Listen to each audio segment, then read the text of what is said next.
It is such a blessing to be with you all. And man, VBS has been a blast. It's been a lot of fun.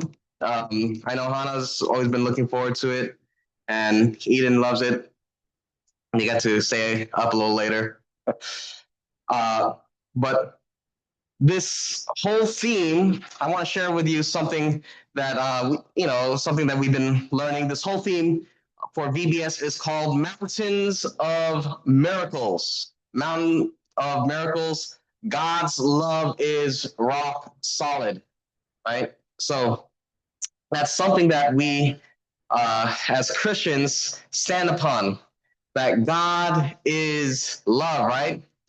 And so we're going to be throughout this whole week, we learned about the life of Elijah.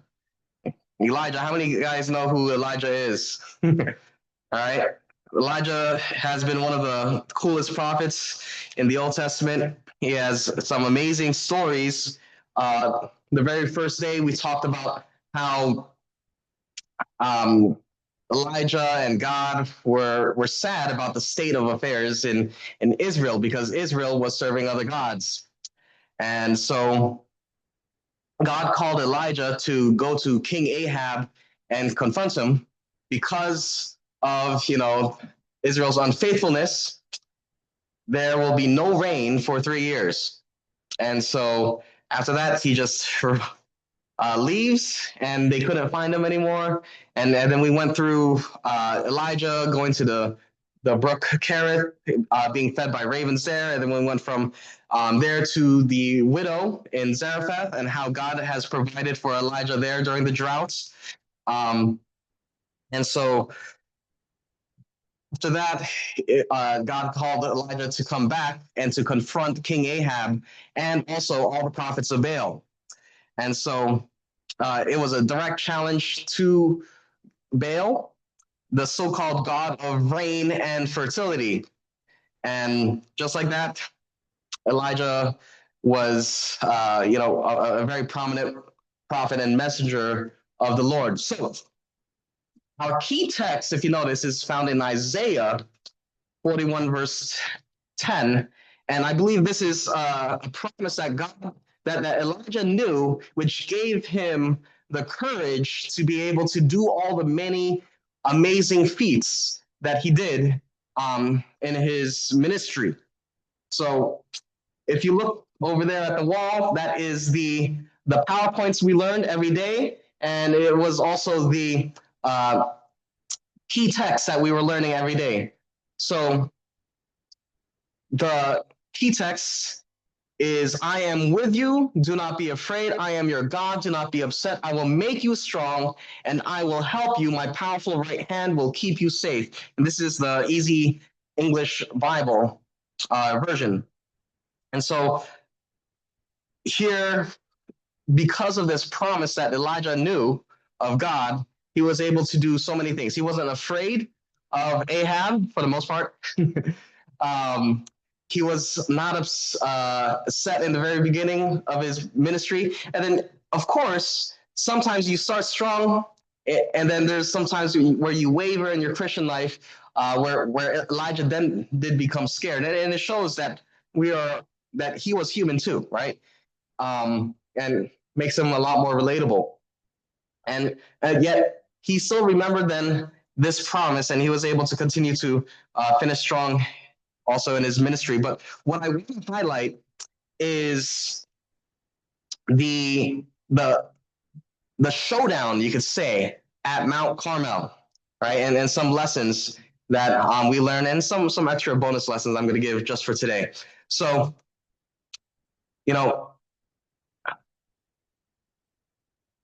Elijah at the time when he was called back to King Ahab.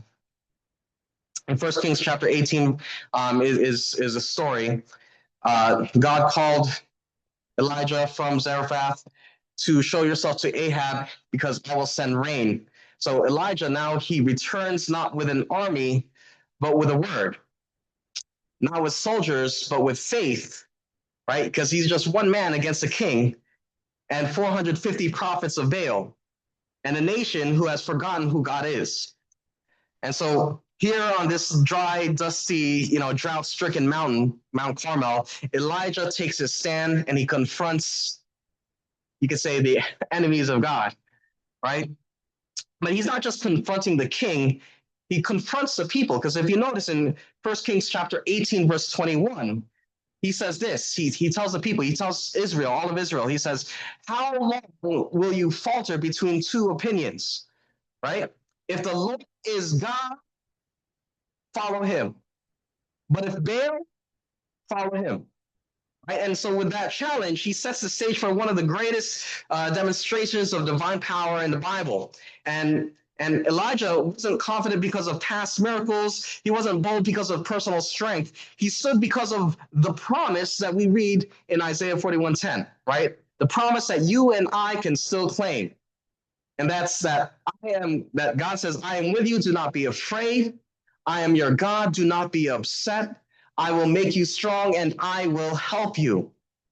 My powerful right hand will keep you safe. And so this promise was true for Elijah.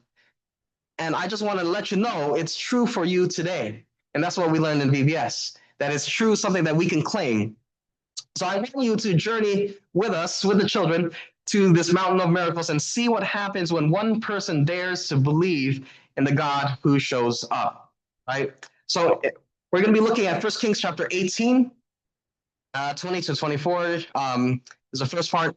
The whole chapter, basically, so you could just follow along, right? So Elijah, again, he confronts the people of Israel and he says, how long will you falter between two opinions? If God is the Lord, follow him. If Baal, then follow him.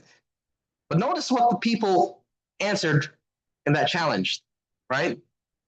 Notice it says, and the people answered him with silence. With silence. This is very interesting because this challenge that Elijah gave to Israel, because this wasn't a pagan nation. It was God's covenant people. Israel's issue wasn't atheism, right? It was additive religion, right? They didn't deny God's existence. They just blended him in with Baal. Worship and idolatry. They were guilty of what we call pluralism today, right? Have you ever heard of that? Your truth isn't my truth. Paths lead to the same. This is what they experienced back then, and I think it's very relative today. They didn't outright reject God. They just reduced him to one of the many, to one voice among many gods, right? And Elijah exposes their compromise and he calls for a clear decision. He says, hey, if the Lord is Lord, if the Lord is God, follow him. There was no also, not partially, not when it's convenient, right? This isn't some spiritual buffet where, you can pick a little Jesus here, pick a little Buddha there, pick a little, New Age, some horoscopes over there, and then, put it together in a meal and call it faith, right? God is not one option among many. He is the only true and living God. And that's the message that Elijah brought to them, to Israel. And this is the kind of boldness that comes not from numbers, right? Because Elijah was just one, but from knowing that God is with you. This is how Elijah was so bold. So it says right there, Isaiah 41, verse 10, fear not, for I am with you. That's, I believe, the ESV. I will strengthen you.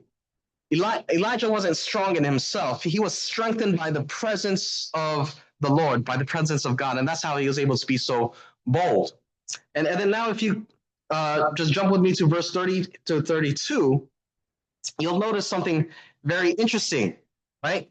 Before Elijah prayed, before the fire fell, before the great, this great miracle, Elijah did something very quiet, but yet profound and symbolic. He repaired what had been broken down. And what was that? The altar. It was the altar of God, right? And you know what? This altar represented God's covenant with his people, but it had been neglected and torn apart. And so Elijah gathered 12 stones, one for each tribe. Very interesting. It's why 12?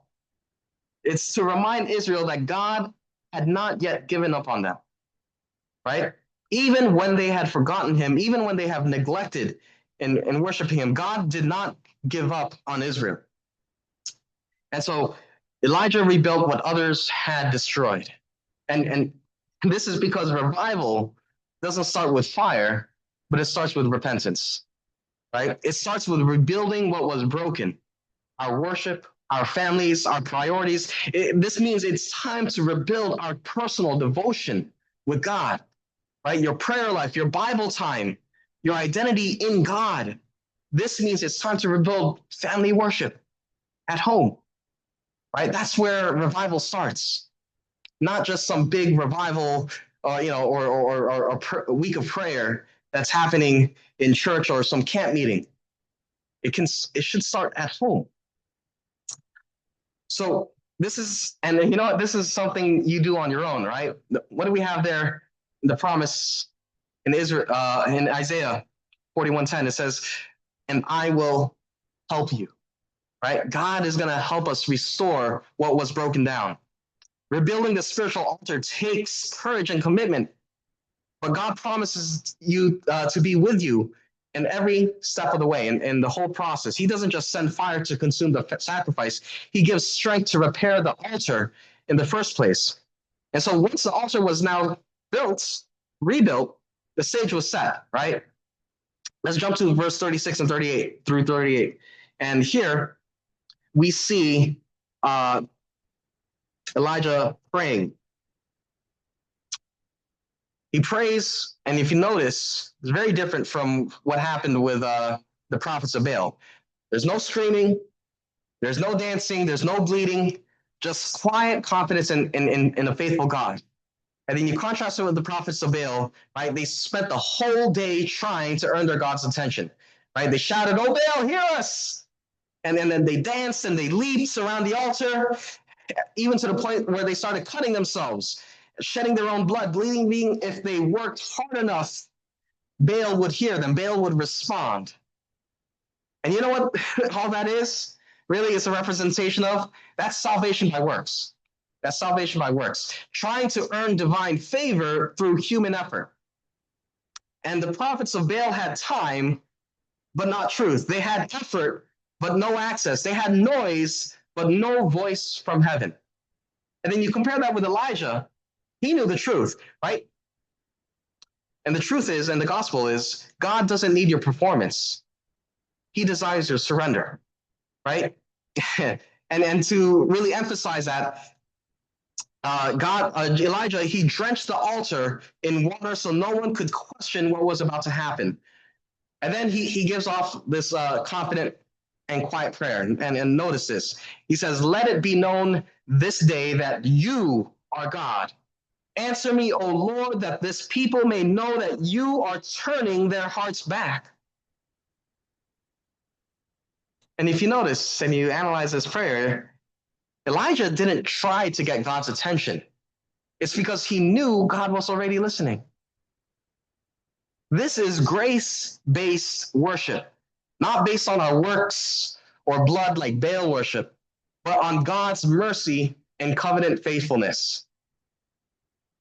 And then in verse 38, it says, "The fire of the Lord came down, and it burnt the offering and the wood, the stone and the soil. It dried up in the ditch." Now, if you notice, and you're comparing the two prayers or the two actions, right? The prophets of Baal, they prayed for hours and got nothing. Elijah prayed for seconds and God answered him.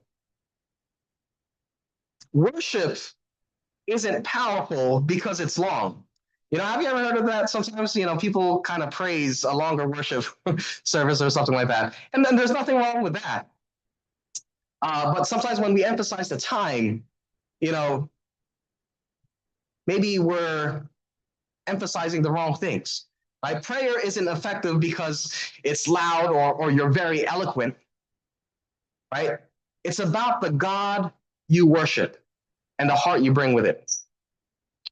Jesus said, when you pray, do not keep on babbling like the pagans do, for they, get this, they think that they will be heard because of their many words, right? They think that they will be heard because of their many words. This is how the pagans worship. And this is Jesus' words. The fire didn't fall because Elijah earned it. The fire fell because God is faithful. Right? You don't have to perform your way into God's blessings, into God's presence. You don't have to bleed to be blessed. You just have to stand on the promise right there, where God says, I am your God and I will help you. Right? Now, we're going to jump to verse 36 and 37 and just look at this a little bit, analyze Elijah's prayer again. He says, Lord, let the people know that you are God and that you are turning their hearts back to you. Now notice, Elijah didn't pray for personal protection. He didn't pray for revenge.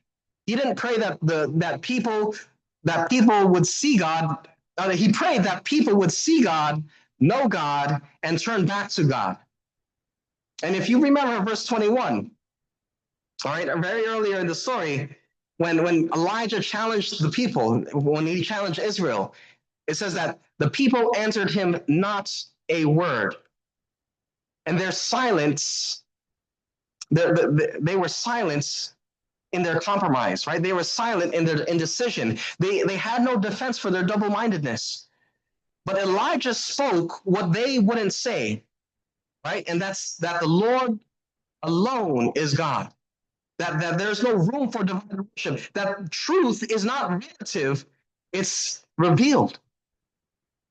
And so when the fire fell, that's when the silence was broken, right? Notice the people cried right there. You know, in the coming verses, it says, the Lord is God.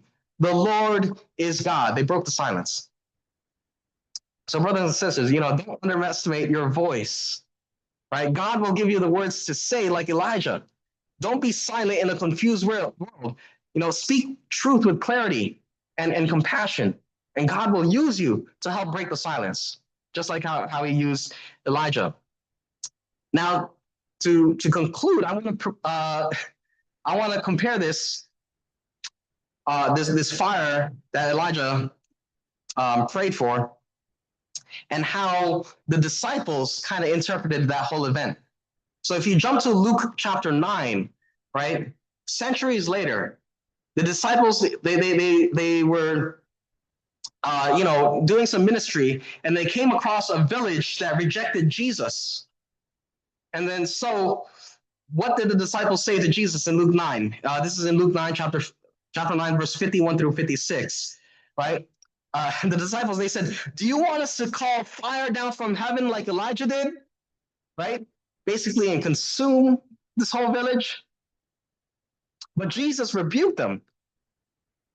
In the next verse, Jesus responded. He said, you do not know the spirit you are showing. The Son of Man did not come to destroy people's lives. He came to save them. Right? Now, the disciples of Jesus, they remembered the fire, but they forgot its purpose. What was the purpose of the fire? Jesus said it plainly a few chapters later in Luke chapter 12, verse 49 and 50, right? Jesus said, I came to bring fire to the earth. I wish that it were already burning, but first I must suffer very much. I must receive my baptism. Right? What was Jesus speaking about? He was speaking about the cross, the fire of judgment that he would take for us. You see, Elijah on his mountain, I had a message, and it was really pointing to Jesus on his mountain. On Mount Carmel, with Elijah, fire fell on the sacrifice and spared the people. But on Mount Calvary, judgment fell on Jesus, and we were spared forever. On Mount Carmel, Baal's prophets tried to bled to earn favor. But on Mount Calvary, Jesus bled to give us grace. And Elijah's fire showed that God is holy. And then on the cross of Jesus, it showed us that God is love. And so Isaiah chapter 41, verse 10 is really fulfilled in Jesus, right? Do not be afraid because I am with you. I will make you strong. I will help you. I will keep you safe. Because Jesus stood alone so that we would never have to. Jesus took the fire so that you could receive the Spirit, the fire of his Spirit. Jesus repaired the altar with his own body. And now he calls us not to perform, but to just come. And that's the whole gospel. That's the gospel appeal. You don't have to bleed to be loved. You don't have to shout to be heard. You don't have to dance to be accepted, right? You just have to come. Come with your broken altar. Come with your water-soaked heart. Come with your fear, your shame, your silence, because the fire had already fallen on Jesus so that the fire of his Spirit can fall on you, right? And this is the mountain of miracles, right? This is the mountain of miracles. And the God who showed up for Elijah is here to show for you too. Amen.